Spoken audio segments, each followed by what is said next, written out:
Welcome to Nameless Debate Radio, where radioactivity is contagious. You can join us in broadening our minds on the Nameless Debates Discord via the link below and even feature here yourself, if you've got what it takes. Tend to fall apart. Well, what I would say to that is there's a the main point is they are government employees, so obviously they are meant to represent the government. Obviously, people who work for the government are meant to be representatives of that culture that they are working for. Would you agree with that? What, sorry? Please repeat. Okay, the main thing with that is that if you work for the government, you have to have specifications for the government. You have to make sure you understand what the government is saying. You have to make sure that you understand that you are a representative of the government. Correct? Yes. Okay. Now, if you are in a government building and you do not work for the government, if Turkey did have freedom of expression, I'm not sure if it did or not, but if Turkey did have freedom of expression, societally and lawfully, do you think that you should still be allowed to speak other languages, or do you think you should have to speak English or the language that they speak in Turkey? Well, again, and I'll explain the difference. In Turkey, they did not have a built-in social cohesion from the start. They had an issue at the foundation of the nation. The issue was that the Ottoman Empire was fragmented, and many different groups wanted independence. There were a lot of local, tribal nationalist movements, and Ataturk wanted to unify the nation around some ideal, and so he sacrificed freedom of speech in Turkey, and he banned some of the public freedom of speech in order to promote social cohesion. And most people who evaluate his history evaluated that particular contribution as highly positive, because other countries were less socially cohesive and massive deaths resulted from that social disruption. Civil wars and conflicts that go on in other similar countries in the Middle East to this day, suppression of minorities and so on. All of that was part of the sacrifice. You had to sacrifice some freedoms so that everybody could be less individualist and more collective, in a sense, in a civic sense, and therefore not fighting each other. Now, in the United States, we don't have that liberty. We have, for better or worse, we have a more rigid system of individual freedoms. I think it's a better approach. And so instead of the government telling us how to maintain our culture, it's up to our individual society, our society to maintain itself. And I'm telling you that it is a problem when instead of shaming the students into social compliance, when the teacher is shamed, and to the point where the teacher is not just shamed, but there's a chilling effect, teacher being threatened to be fired, it means that even softer versions, better worded versions of what the teacher is saying are going to be less likely. There's a chilling effect where government officials are not going to intervene at all, not even to the small extent, in promoting the idea of social cohesion and the long-term threat. Okay. So what I would ask for that, so what I would say to that is, aren't there other ways which you can find social cohesion within a society? For instance, I'm Canadian. In Canada, we actually have two languages, two official languages. And our entire unification around ourselves being Canadian is this love of multiculturalism. We love preserving other cultures. We love compared to America, we're a hell of a lot better at trying to preserve the First Nations culture, which was absolutely decimated because of this idea of shaming of others. Yes, right? The idea of shaming of others is not without problems on its own. Like any idea, it used to be misused by blatantly racist individuals in an era where the understanding of humanity was quite racist. But just because our understanding of humanity and equality has expanded does not mean that we should abandon all previous tools. I'll give you a simple example. Just because some very evil people used pistols does not mean that our military should be unarmed. Okay? what's important is not the tool, but how it's used. If it's used in the defense of equality and freedom, then we're fine with that tool being very dangerous on its own. Shaming is a dangerous tool. If it's misused, and even if it's overused, it has negative connotations. I do believe that positive reinforcement is way more important. The teacher should have been more understanding and should have said, please speak English, so that that guy in the corner can actually join the conversation. That's the type of, attitude that she should have.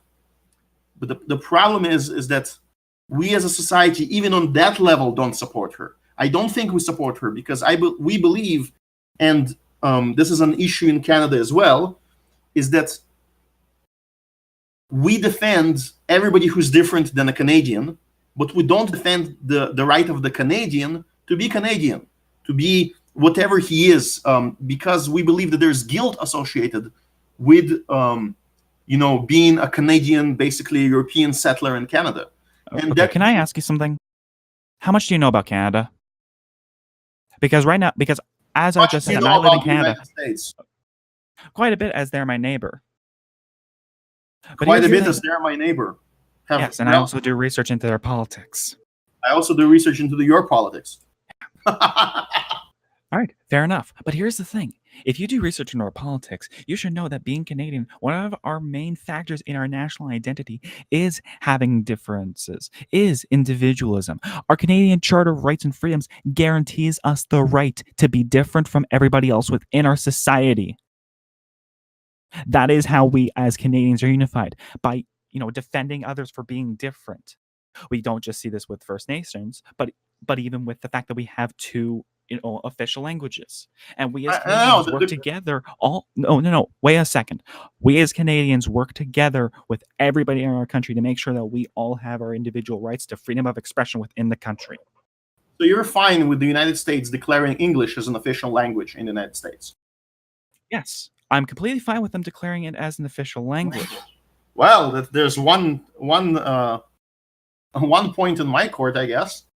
I didn't expect you to agree to that, and many people who accept open borders would say that what you said right now is very anti-multicultural and in some instances even possibly fascist. You would force people to actually speak English in all official government interactions in the United States?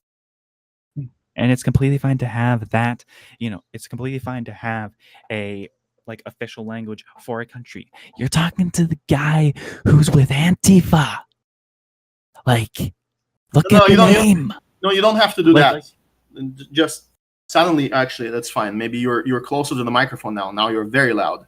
Sorry about that. Sorry about that. I just plugged in my Yeti back in. I'm too used to my headset. But excellent. I brought you back down. Excellent. Okay. Yeah. Sorry about that. Yeah, it's fine. But it's fine to have an official language. But what is important, it is not ostracizing or shaming other people for using a different language because of that language being different. Because that's not what they're ashamed. They're ashamed because, and they should be shamed because there are other people in the classroom in that government institution that don't speak their language and they feel excluded. And again, you know what? This point we should probably move on from that because we clearly have an impasse here. You just disagree. And I just disagree. So it's up to the audience to decide which one made more sense. You claim there's no harm. I showed you that there is harm. And I thought that your basic argument right now is you either ignore the fact that there are other students in the classroom potentially, or you don't think that there's a harm in those students listening to another language and not knowing what and being excluded. No, there is no harm to other students speaking that language because the other people are not included within that social group and within that conversation. So it's fine if we balkanize into small groups that only speak their own languages. That is way too much. That's too far a radical position on this, and you know it. I know it, but you're not seeing the slippery slope from one to the next.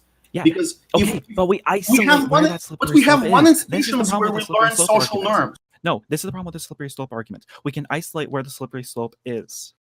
So ask me where do you think the slippery slope is? Where is the tell me stop it? What? So it doesn't get to that much of a problem. Wait. You tell me what institution will teach those kids that when they're surrounded by people of other ethnic groups, they should speak English. Canada, our learning institutions. Your teachers. So what that teacher did was correct. You just don't like the form. You don't like the argument she made. But she should have been doing what she was doing. Should have been pressuring them to speak English. Okay, which but she did. Behind that is we are not shaming people for it. We're teaching people about this other language. We are not shaming people because they aren't able to speak English as well. And we are not shaming people because they are simply speaking a different language at that point in time with people who also speak that certain language at that point in time. The other thing is, the other thing is, I'm kind of uneasy right now because I'm not speaking for all Americans. And I know that the Quebecois would have. Did I pronounce it correctly? It's Quebec. It's Quebecois. Quebecois, and I know certain individuals that are Quebecois that would highly disagree with your position as Canadian and with your idea that they don't feel oppressed. They would say, no, we are feeling oppressed because inclusion only goes one way. Just like in that classroom, inclusion in that classroom only implies accepting that people speak other languages. It doesn't imply actually promoting social cohesion, because any promotion of social cohesion and promotion away from tribalism results in tribalist groups claiming racism. This is why, and I don't know if you follow the issues with safe spaces in American academic institutions. I used to follow that a lot. I used to be a hardcore libertarian before I realized that classical liberals and libertarians are morons and then decided to become a leftist. Oh, thank you for the insult. But I'm sure we had it was a great loss to our cause that you left it. But tell me, don't you find it a problem that students in an American classroom are still asking for a black safe space? Well, what I would ask is, why are they asking for that black safe space? Shouldn't one of the reasons they're asking for that black safe space and for the lesbian safe space and for the other small tribal group safe space, the reason why these people are asking for these safe spaces is because according to Jonathan Haidt's research in his recent book, I forgot the name, The Coddling of the American Mind, actually, that's brought up. It's because the parenting of this previous generation has been coddling them, and they're unable to deal with the smallest amount of attrition. And because they haven't experienced attrition and social cohesion in their interaction with other children, in voluntary interactions, because of that, they're bringing their lack of social cohesion and lack of social understanding of how to behave in society, they're bringing it to higher education institutions, and they don't have any tools to deal with people. So when somebody's rude to them, they feel like they've been violated. One of the reasons why you send children out to the playground is because the playground, when unsupervised by parents, is a voluntary exchange. If everybody behaves in a cohesive manner and a certain group behaves exclusionary, they will get ostracized, they will have less playmates, they will have less people to interact with, and they will feel bad, and eventually they will make a voluntary decision to speak the same language as everybody else because they're free to do so and there's no nanny standing above them.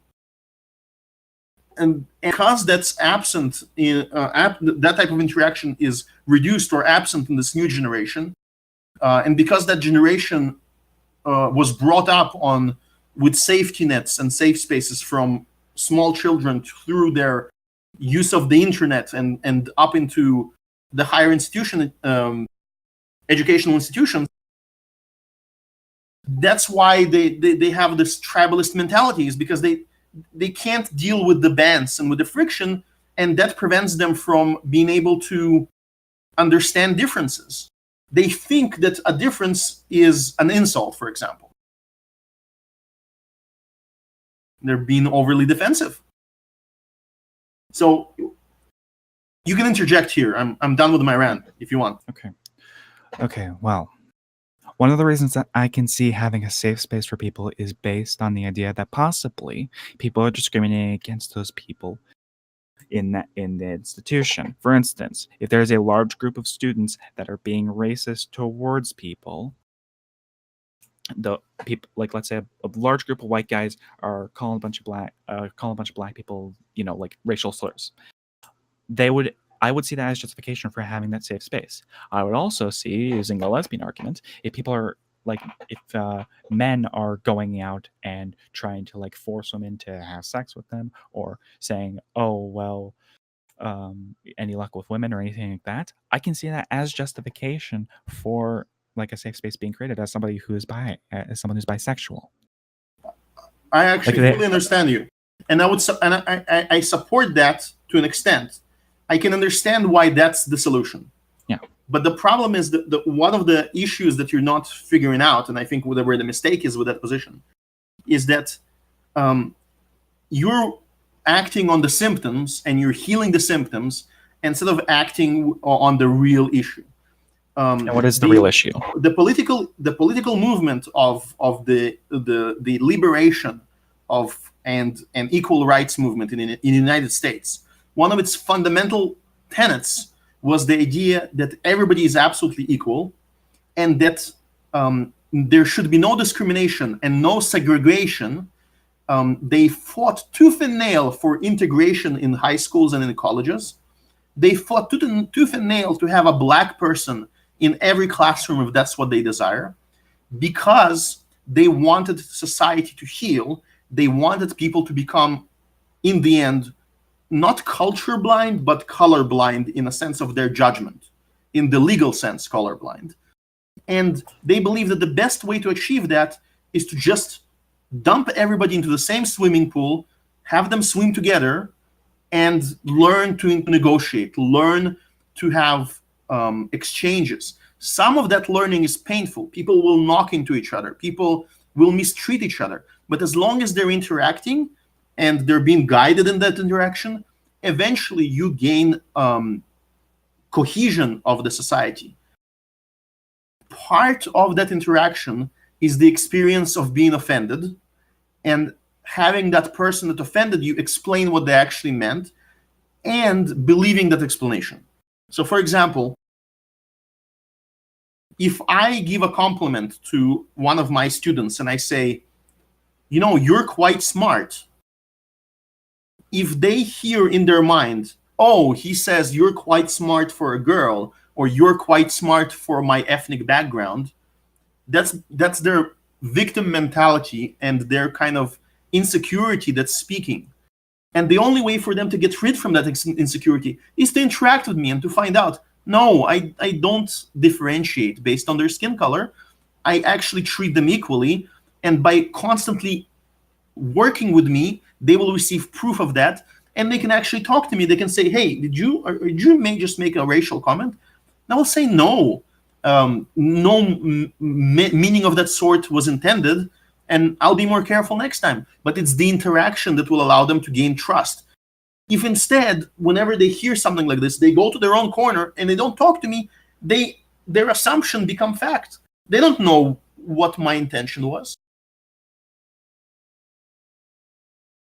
Okay, well, what I would ask to you is, what do you think a safe space is?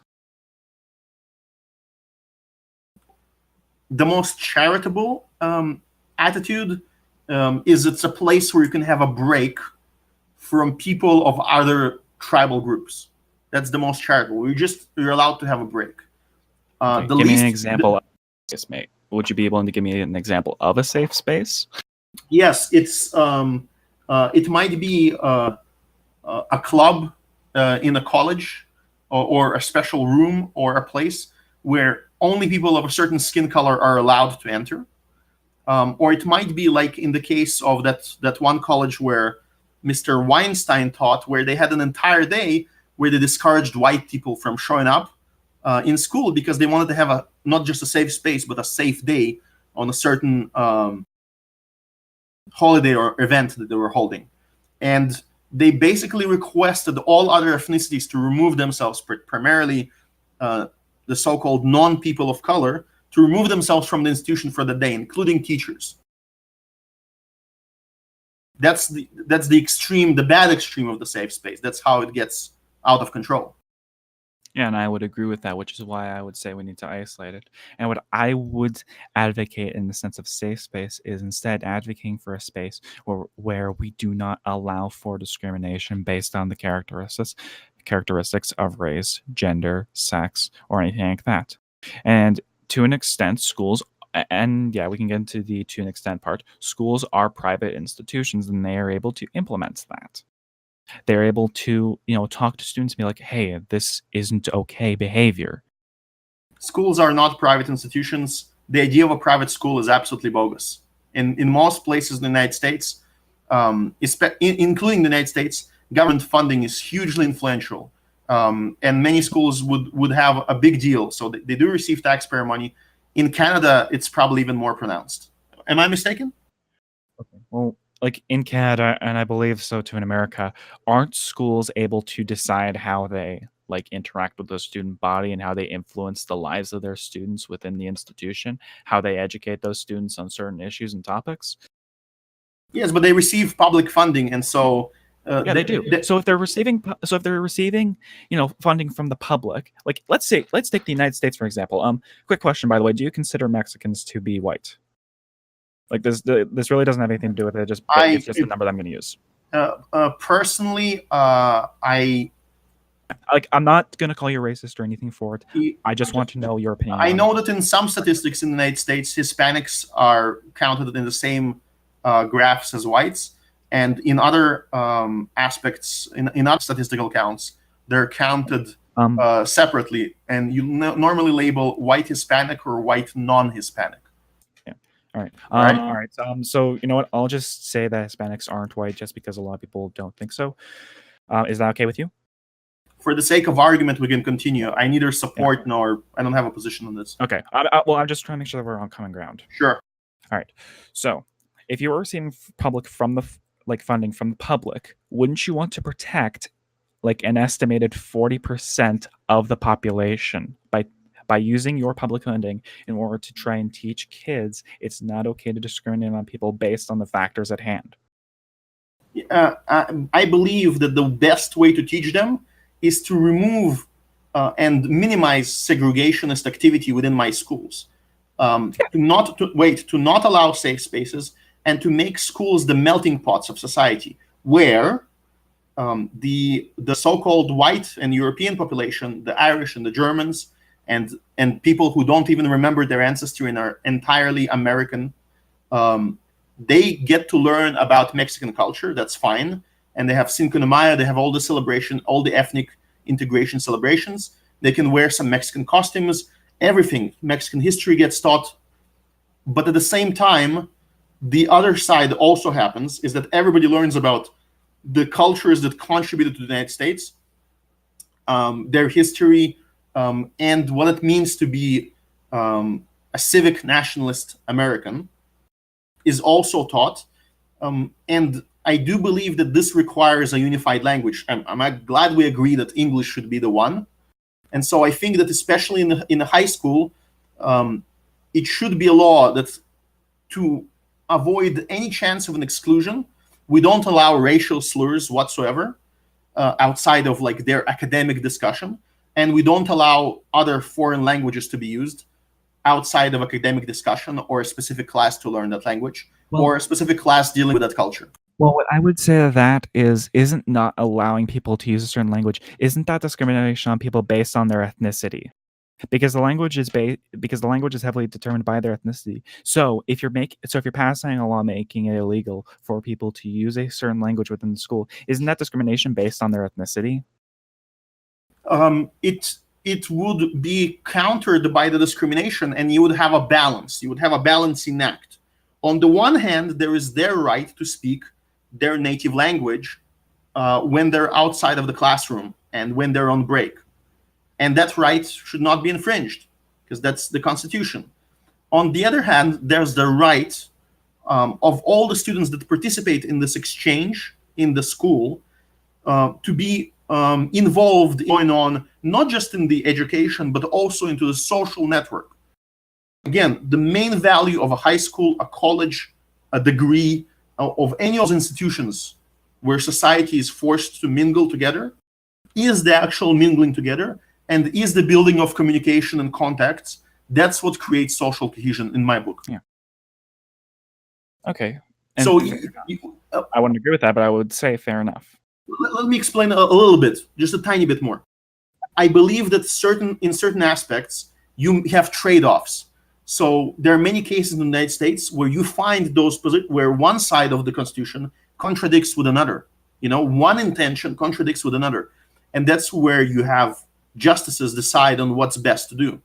And I think that some of their decision in the past, like the decision, for example, to allow the United States flag to be burned, and probably a decision that English cannot be considered like a national language, I think that was adjudicated.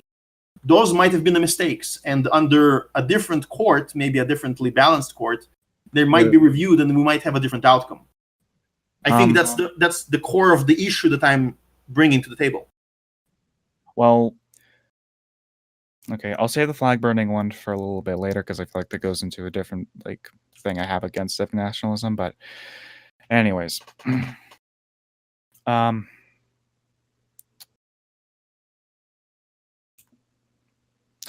it! I actually forgot what I was going to say. Sorry about that.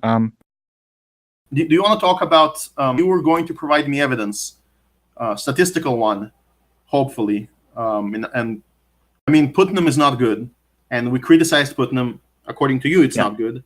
I think that your actual article is very important because it says exactly how Putnam is misinterpreted, but it doesn't actually invalidate his study. That would require a special type of criticism. I don't think anyone actually disqualified his methods or his methodology. People disagree with his conclusion. People disagree with other people's interpretation of his conclusion. But I don't think Putnam has been invalidated by you. You would have to provide a source for that. And I want a Putnam-level source to this idea that people that come into the United States, actually, the absolute majority of them, not only want to integrate and become like Americans, but they also succeed in doing that in 2 or 3 generations. Well, I actually have a PDF. The title is Diversity in Public Education, Acknowledging Immigrants' Parent Knowledge. It's by Yang Guo. It's Chinese name, so I'm probably not going to get it right. And it's from the University of Calgary. I can send it to you in your DMs. No, there's #debate voice text, yeah. Okay. All right. Well, I don't know if that works. Let me try real quick. I know that there is. I don't really need evidence for the fact. It works. Sorry. It works. I totally agree with this idea that, in general, our system does promote some level of integration. I don't think it's total shut, but I do think that there are signals coming in into our system of coordinates. There are signals coming in. They're saying it's not, the pressure cooker is not at the level of pressure as it was before. During the time of the immigration of the Irish and the Italians, for example. Well, I mean, what I would say that is, I feel like the main disagreement that we have is more ideological and cultural disagreements. You're looking for more cohesion based on the idea of the melting pot. Would you agree with that? I don't know how that is Caucasian. No. I never said that. You're looking for more. No, you just said, quote, you're looking for more Caucasian ways. No, cohesion. Cohesion. Oh, cohesion. Thank God. I'm so sorry about that. But yeah, you're looking for more cohesion based around the melting pot, correct? Yes, if I don't have the melting pot, civic nationalism goes to shit. Yeah, but what people like me and what I learned in Canada, and this is from our culture and also our education system, is that I and many other Canadians look for, cultural cohesion through the idea of the mosaic. A lot in America. I don't know if America does this, but in Canada, our teachers describe Canada as more mosaic, while people in America consider themselves to be a melting pot. Would you agree with that statement, or? I think that I would not generalize America or Canada like that. I think that, and one of my main criticism to you is that your statistics in your experiment is very, very young. These policies are less than 40 years old. They're probably less than 20 years old, And we know that in such social studies, it takes double that amount of time to figure out the actual impact. It takes several generations. Actually, and sorry for interjecting here, but actually, when we look at Canada, these policies have been in place for at least 50 or 60 years. It's just the fact that the overall worldwide consensus around the idea of multiculturalism, which is what I'm guessing you're referencing, is that true? I don't know to what extent, and I don't know the type and the level of migration into Canada that existed. Well, I know that there was a large wave of migration from post-Soviet nations when the Soviet Union collapsed and opened borders. Several of my relatives and friends ended up in Canada, and they had and they were received in a different way, and they had a different attitude about what it means. And they're part of that experiment, I guess. And then there's but the cultural differences between these groups and Canada were not that great to begin with. I would go and venture and say, but the types of immigrants that Canada is receiving right now and plans to receive are quite a bit different. So your mosaic is going to get tested very, very soon. It's going to get tested within the next 20 years. And we're going to be observing from our side of the border the outcome. It's already being tested. Yes. Like, it's already being tested because of the huge, like, in Ontario apparently, and I disagree with this because I believe freedom of religion and everything, but in Ontario they have set up like 3 or 4 Muslim courts where they follow Sharia law, which, like, depending on how they work, depending on how they do work, I would agree with that to an extent, but. Yeah, like, it already is being tested, and it's been tested, I would say, ever since the 90s. But the thing is, it's like... Yeah, it's been tested on a small scale, and it's been tested by other communities, like the Jews. And if you assume that the Jews behave in the same exact way in their courts, in their kosher courts and organizations, compared to people coming in from Sharia nations and Muslim nations, I will think you'll be surprised that one religion is quite different from the other. Yes, I do study a lot of religions occasionally, and yeah, they are quite culturally different, even though they are Abrahamic. One, for example, is proselytizing; the other is not. One is. Sorry, could you repeat that? Could you repeat that? Sorry. One is has the idea of spreading outside of itself. And establishing mission as a missionary activity. And one of them is exclusionary. It's supposed to isolate itself from the rest of society, at least in the more traditional form. So you have one that's basically very pacifist and and one that tries to apply its law beyond its own context. Yeah, I would agree with that. Yeah. But the main thing is, like, we have in Canada, and I researched I've done a law course. I've researched the Canadian Charter of Human Rights. We have, like, set up boundaries in order to protect people, not just for being Muslim, but also for being Christian, Jewish, atheist, you name it. We make sure that we have laws in place to protect these groups no matter what. Yeah, the problem is some of your laws, especially the most recent ones, protect those groups against the valid criticism that it should receive. One of the ways that the melting pot works in the United States is that in the United States... Hang on. Sure, go ahead. Interject. Okay. Are you talking about Motion 103 in Canada? We'll go into specifics in a bit. Okay. All right. In the United States, one of the traditions that allowed groups to integrate against prejudice against them, and they had to be extra good. They had to be the best example of themselves. And there are great, for example, distrust of Catholics early on, because people did not like the spirit of America is we don't have any other king. We don't have kings. Kings bad, okay? And it's a very ingrained, fundamental level attitude among Americans. We don't like monarchies. Because the Catholic Church is established as a theocratic kind of statist structure, People were afraid that Catholics will have split allegiances. People criticized, the ability of a president to be Catholic and still consider America number one compared to the Vatican, for example.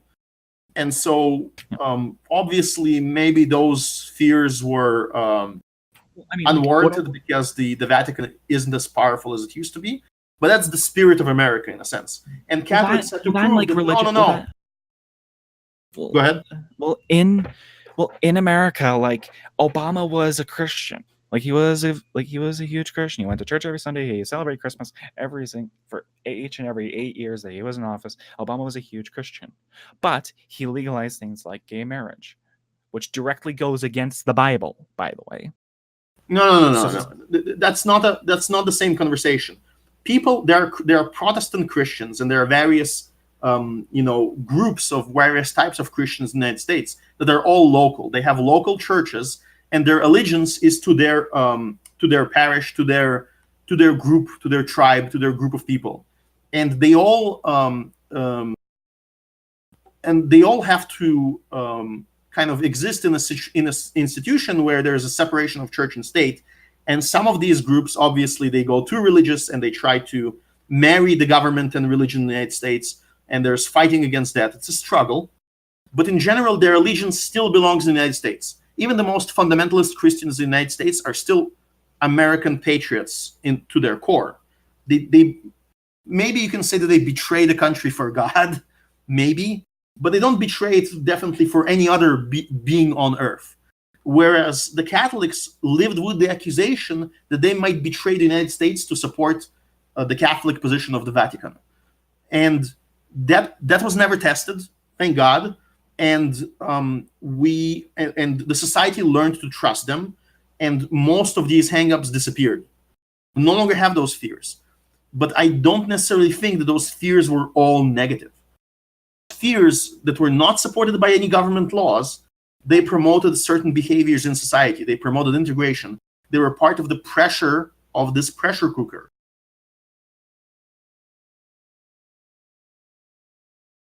Now, is that the same case for the Muslims in the United States? Do they feel the same pressure?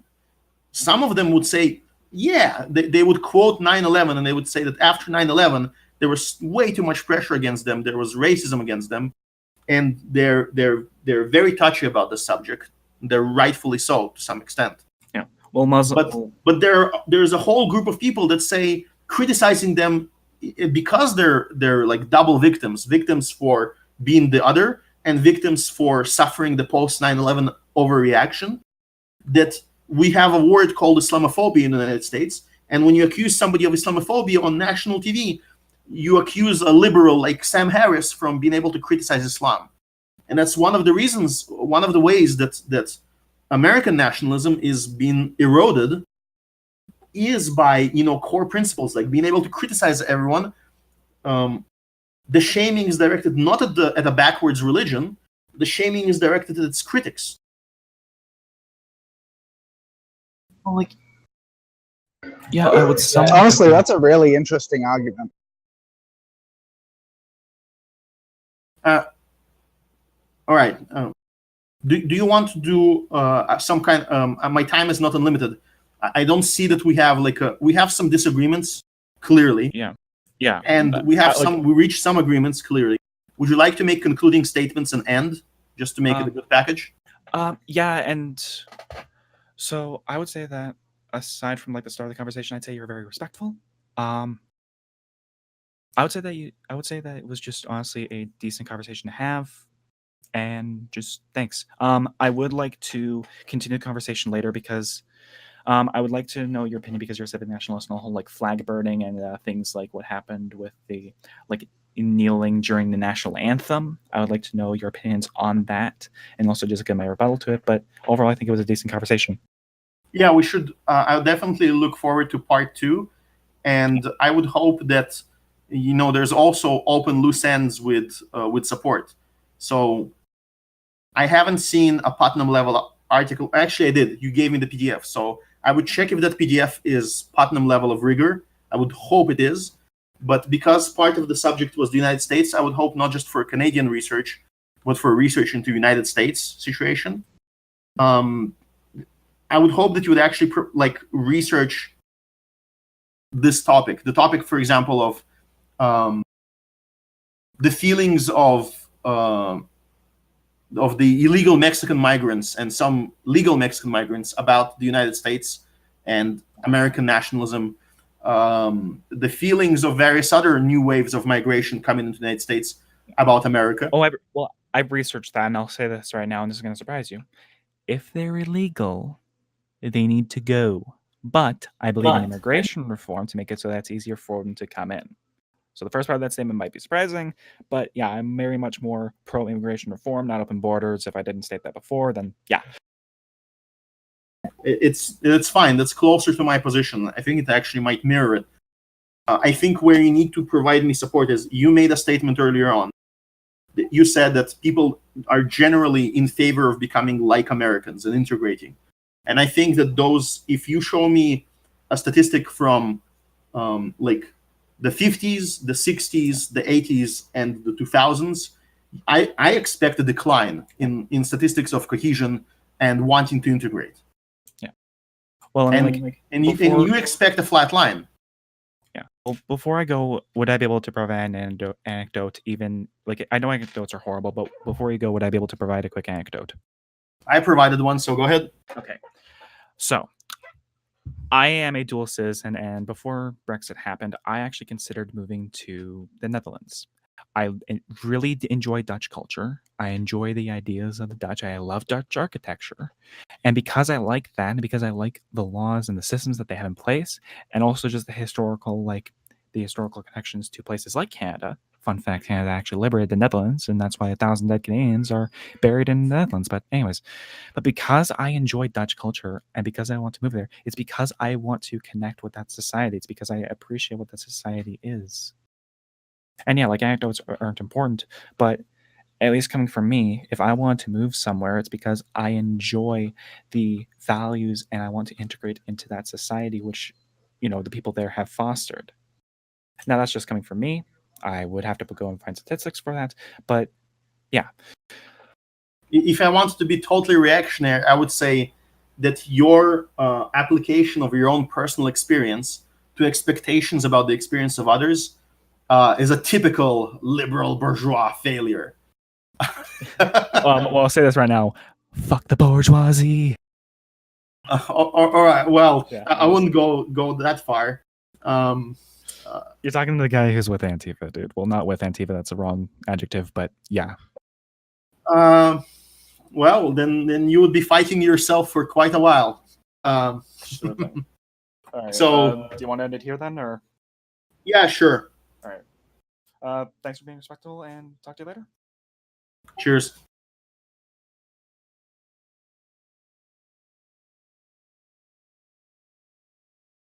A bit unfair, but any questions, or should we end the recording?